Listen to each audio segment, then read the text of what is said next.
tere, minu nimi on Jaanus ning siin räägime psühholoogiast ja vaimsest tervisest lihtsalt, teaduspõhiselt ja praktiliselt. Eelmises videoseerias rääkisime suhetest ja suhtlemisest. Seekord alustame uue teemaga. Räägime enesehinnangust. See on sõna, mida kuuleb väga sageli.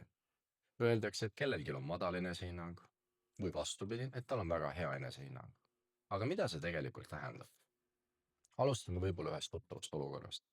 Kujuta ette, et saad kätte oma kontrolltöö tulemuse. Sa ei saanud päris sellist tulemust nagu lootsid. Ning selles olukorras võib üks inimene mõelda, mul läks seekord halvasti, aga järgmine kord saan paremini. Teine jällegi mõtleb, ma olen rumal. Juhtus täpselt sama asi, aga järeldus iseenda kohta oli täiesti erinev. Ja just siin tulebki mängu enesehinnang.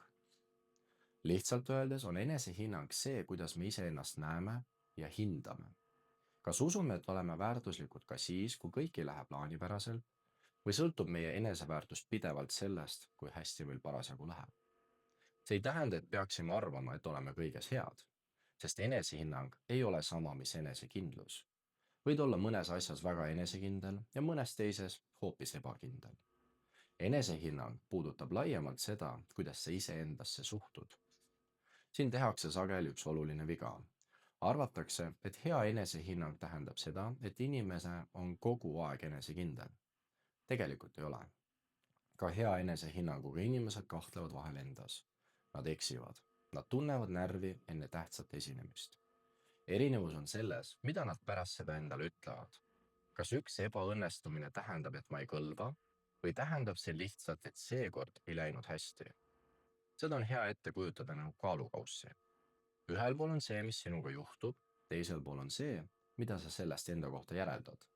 Need kaks asja ei ole ju üks ja sama.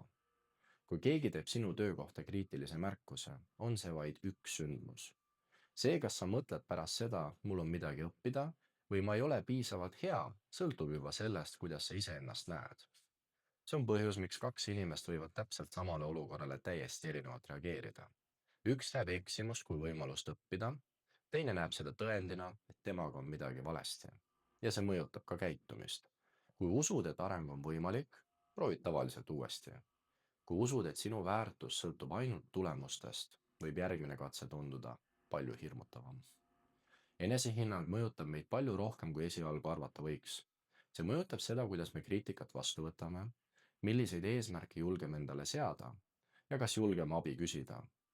Ja isegi seda, kuidas me teiste inimestega suhtleme.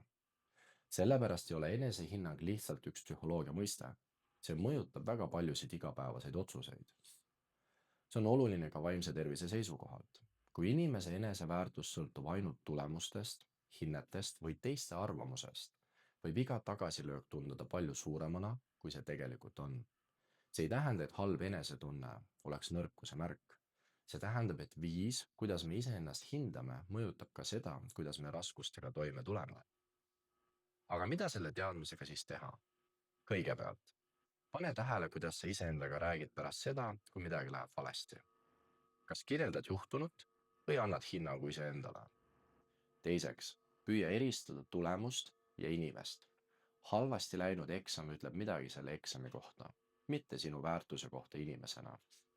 Ja kolmandaks, kui märkad, et seod oma eneseväärtuse ainult saavutustega, küsi endalt, kas ma hindaksin oma head sõpra sama karmilt, kui hindan praegu iseennast? Sageli on vastus ei. Ja võib-olla väärid ka sina ise samasugust suhtumist. Kui sellest videost jääb meelde ainult üks mõte, siis olgu see järgmine. Enesehinnang ei tähenda seda, et pead ennast täiuslikuks. See tähendab, et üks ebaõnnestumine, üks eksimus või ühe inimese arvamus ei määra sinu väärtust inimesena. Järgmises videos räägime sellest, kuidas enesehinnang kujuneb, sest keegi ei sünni hea ega halva enesehinnanguga.